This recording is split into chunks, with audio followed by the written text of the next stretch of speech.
All right, what's up, y'all? I think it's time for a little commentary on this latest spell of dry weather, which we're going into the third week now.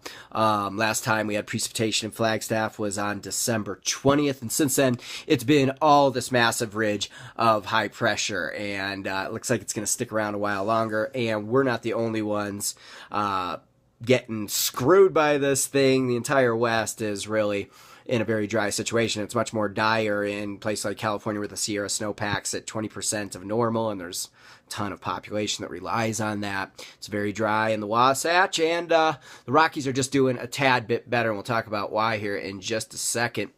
And I'm going to switch it over, and we'll take a look at it on the satellite right now.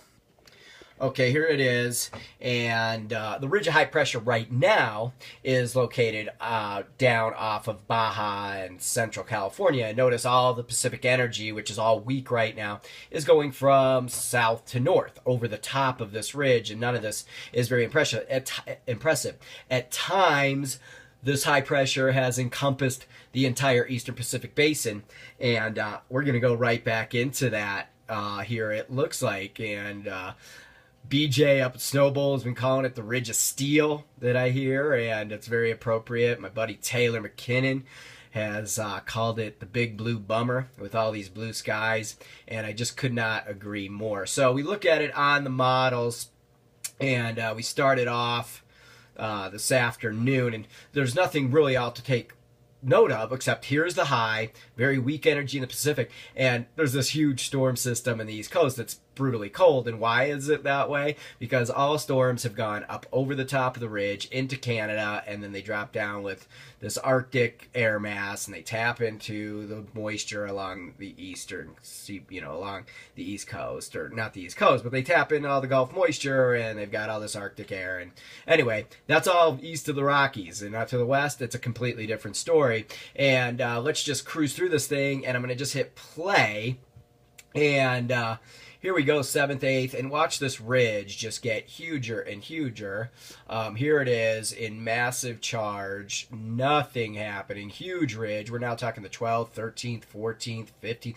There's a little rocky storm, 16th, 20th. Okay, you got to get all the way out to the 20th, 21st at the very end to see some breakdown in it. And we'll go through it one more time, and I'll stop it here.